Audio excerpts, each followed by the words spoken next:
बोला बोला भजन करा टाळी वाजवा टाळी वाजवा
दक्ष हो सावधान सावधान उगवी संकल्पी मन मनाला सावधान कर मनाला संकल्प विकल्पातून बाहेर काढ सावधान सावधान दोनदा सावधान शब्द आहे सावधान शब्द आपण नेहमी ऐकतो मंडपातच ऐकतो है की नाही त्या मंडपात ऐकतो तसा काही तो मंडपातला शब्द आहे असं काही नाही तो तसा जीवनाचा शब्द आहे नवीन गाडी शिकलेल्याला आपण पोराला गाडी देताना म्हणत असतो डांबरीवर जेव्हा त्याला पहिल्यांदा गाडी देतो गावातून काही आणायला लावतो मळ्यातून तेव्हा म्हणत असतो सावधान नदीकाठ असेल निसरडी झालेली वाट असेल शेवाळ असेल आणि मोटारीचं काही काम पडलं मोटार बिघडली तर घरच्या माणसाला रात्री निघालेल्या मोटारीकडे निघालेल्या माणसाला आपण म्हणत असतो सावधान सावधान दक्ष राहण्याचा सल्ला सावधान या शब्दातून दिला जातो पण महाराज एकदा सावधान म्हणत नाही दोनदा सावधान म्हणतात सावधान सावधान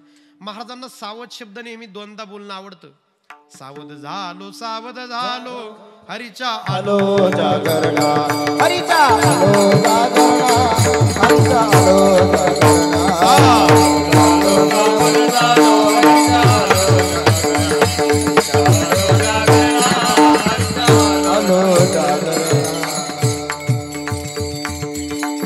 का सावध तिथं पण सावध झालो इथं पण सावधान दोनदा का सावधान बरं त्याचं कारण असे महाराज दोन गोष्टींपासून खूप सावधान म्हणून दोनदा सावधान आमचे गुरुजी होऊन गेले प्रातस्मरणी विठ्ठल बाबा घुले आम्हाला ज्ञानेश्वरी शिकवली त्यांनी ते असं म्हणायचे पोरांनो तुम्ही उपवास करता की नाही म्हटलं करतो ना बाबा कसा करता म्हटलो आता काय ज्याच्या त्याच्या प्रकृतीनुसार आहे काहींना काहीच नाही खाल्लं तरी उपवास निघतो काहींना फळं खावी लागतात फलार करावा लागतो काहींना फराळ करावा लागतो काही थोडा फराळ करतात 1-1.5 किलो साबुदाण्याची खिचडी खातात समजा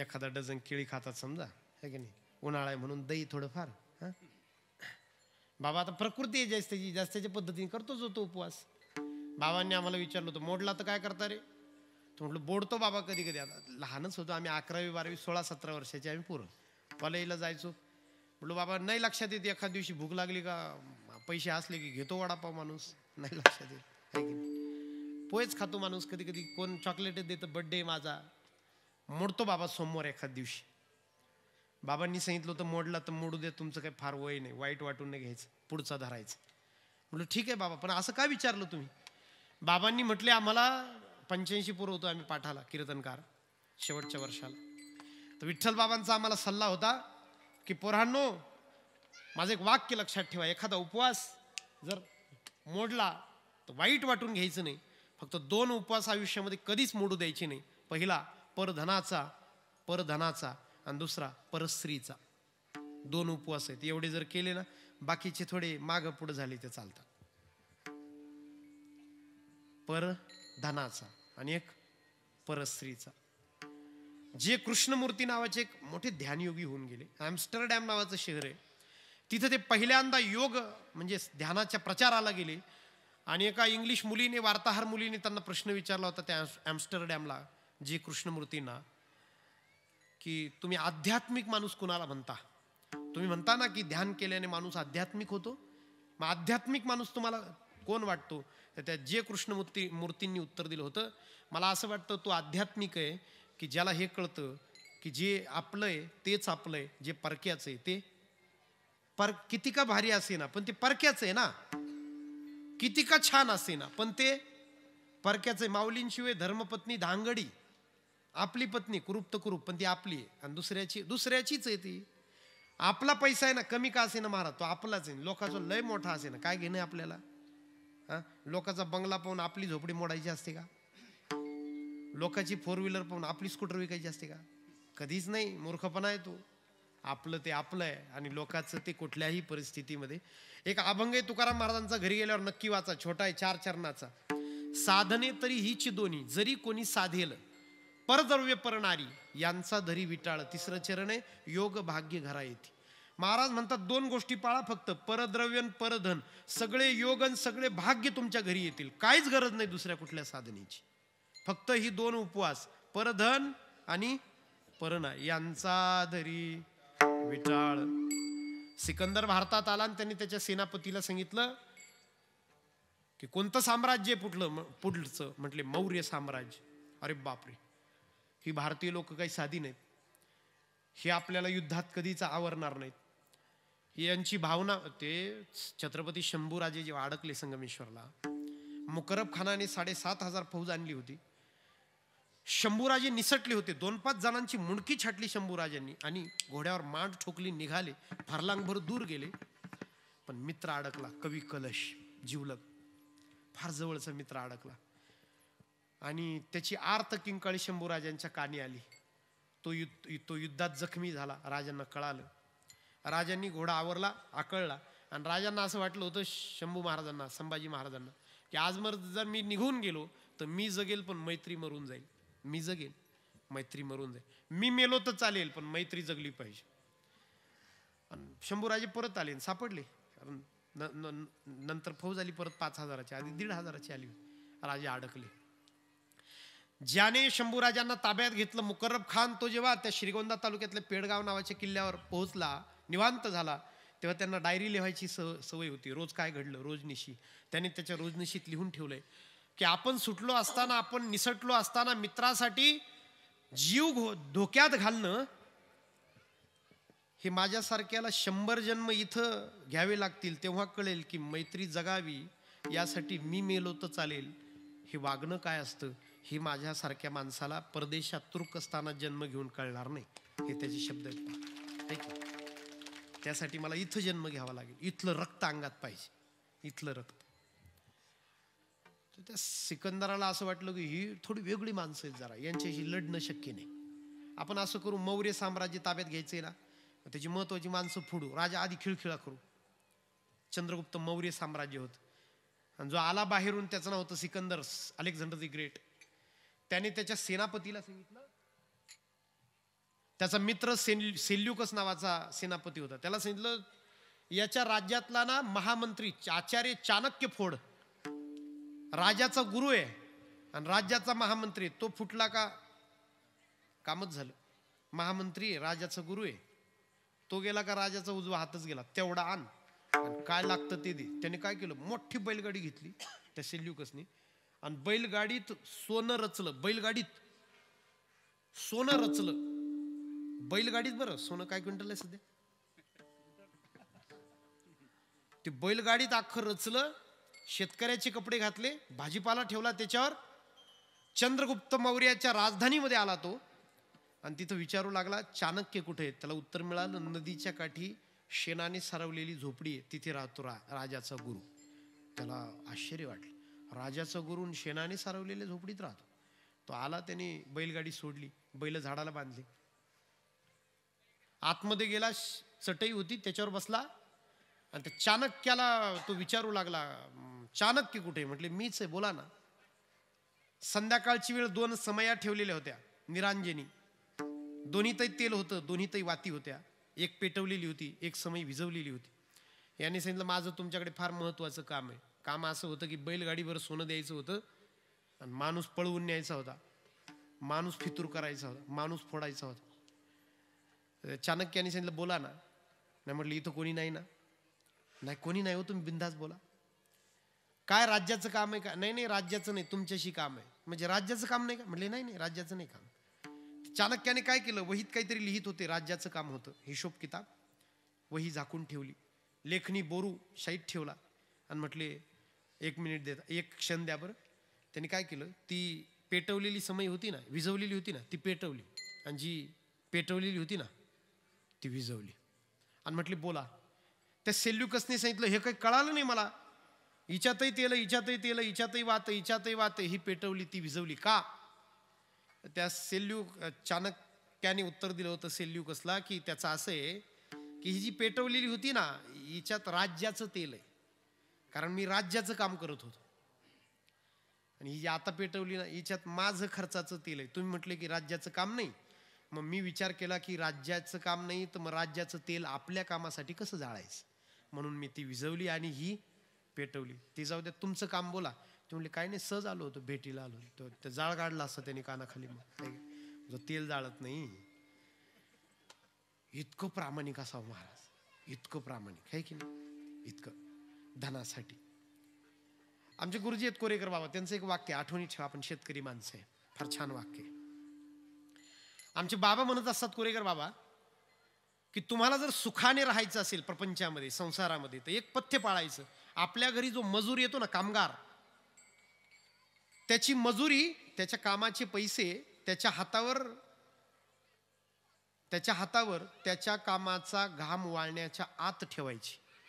त्याच्या कामाचा घाम वाळण्याच्या आत त्याच्या हातावर मजुरी ठेवा, तुम्ही सुखाने जगाल, आमचे कोरेकर बाबा म्हणत असतात. बरं, रात्रीतून काय पैसे डबल होणार नाही का? होणार आहे, पण ते आपल्याला सवय असते, उद्या मग तो मजूर आहे म्हणतो पुढच्या सीझनला भेटतो, मग सांगतो तुला बरोबर मी. प्रामाणिक आहे. दुसऱ्याचे पैसे दुसऱ्याचे जन्म महाराज, कोणाचं कष्ट फुकट घे पैसे. आणि परधन तसं परश्री. परधनासाठी एकदा सावधान शब्द आहे आणि परश्रीसाठी दुसरा सावधान शब्द आहे. म्हणून सावधान सावधान उगवी संकल्पी हे मन. ज्ञानेश्वर मावली ज्ञानराज मावली ज्ञानेश्वर मावली ज्ञानेश्वर मावली ज्ञानेश्वर मावली ज्ञानेश्वर मावली.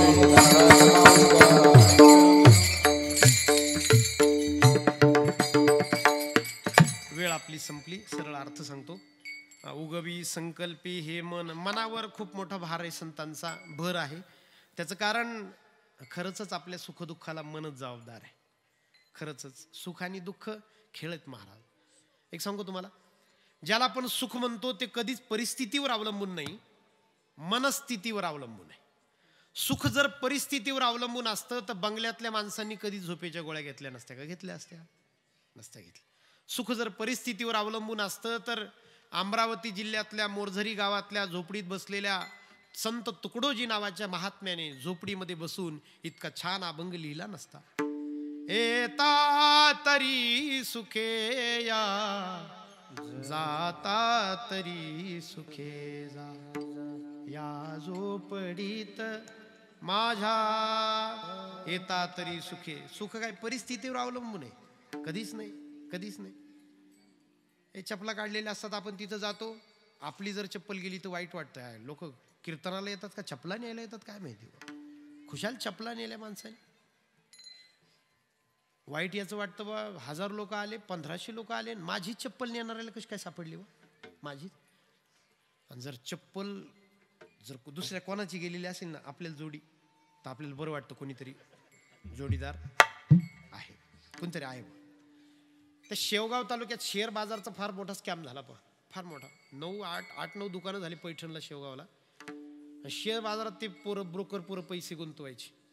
ते प्रत्येक तालुक्यातल्या जवळजवळ बऱ्या माणसाने, चांगल्या माणसाने पैसे दिले त्यांच्याकडे, ते गेले पळून. व्हायचं ते झालं, अख्ख्या तालुक्याचे पैसे बुडाले. निमगाव म्हणून गाव आहे, मी कीर्तनाला गेलो, ते माणूस मला वाढत होता जेवायला, प्रकाश महाराज. आणि मी त्यांना विचारलं, का मी काल बातमी वाचली, ते कुठं झालं? म्हटलं इथंच झालं ना महाराज, आमच्या गावात फार मोठ्या म्हटलं आपले काही पैसे आहेत की नाही त्याच्यात? ते म्हटलं आपले 5 लाख आहेत. ते म्हटलं तुमच्या चेहऱ्यावरून तसं काही वाटत नाही की मला तुमचे 5 लाख आहे. मला त्यांनी सांगितलं, महाराज माझे तर 5च लाख आहे. आमच्या गावातला एक माणूस आहे महाराज, त्याची 1.5 कोटीत महाराज म्हणजे त्याचे 1.5 कोटी त्याच्यावर हा खुश आहे, त्याचे नसते तर लय पंचायत झाली असते. सगळे खेळ आहेत महाराज, सुख आणि दुःख खेळ आहेत मनाचे. ते काय परिस्थितीवर असतं का? चप्पल गेली ना आपली जर गेली तर वाईट वाटतं ना, आपले शेजारी जर कोणाची अजून गेली ना माणसाला बरं वाटतं. जोडी आहे, आपण त्याला विचारतो किती रुपयाची होती तुझी, तो सांगतो 400ची होती हो, कालच घेतली होती. आपण लगेच मनात हिशोब करतो, याची 400ची होती, आपली 300ची होती. 400 आपली वजा 300, 100ने फायदा झाला. झाला फायदा, लगेच फायदा झाला. सगळे खेळ आहेत महाराज. सुख आणि दुःख हे सगळे खेळ आहेत, खेळ, आणि ते मनाचे आहेत. म्हणून संत म्हणतात मन शुद्ध कर. ठीक आहे, ही तर ते करावे देवाचे चिंतन करून या मन एकविध. सगळ्यांच्या पाया माझी दंडवत, आपुलाली चित्त करी हेची काम, मना जपे राम राम. तसं इथं महाराज म्हणतात सावधान सावधान उगवी संकल्पी हे मन, सांडिले ते मांडे आग्रह उरला काळदंडे. तुका म्हणे आले भागा, म्हणजे नशिबाला जे आलंय ते करता करता रामचिंतन करणं याच्यासारखा चांगला परमार्थ नाही. सावधान सावधान उगवी संकल्पी हे मन, झालेली सेवा. संत शिरोमणी संत श्रेष्ठ श्री हरिबाबांच्या चरणी समर्पित करतो. संत मनातली कीर्तांगलीतली ही सेवा. छत्रपती शिवाजी महाराज, श्री हनुमंत छत्रपती शंभू महाराज, साधू संतांच्या चरणी ही सेवा समर्पित करतो. श्री निवृत्ती महाराज चव्हाणके, हरिभक्तीपरायण नामदेव महाराज, हरिभक्तीपरायण राहुल महाराज, हरिभक्तीपरायण जयराम महाराज यांच्या उपस्थितीमध्ये संपन्न होणारा हा कीर्तन महोत्सव गोड साथ केली प्रकाश महाराजांनी, शंभू महाराजांनी, सगळ्या गायकांनी.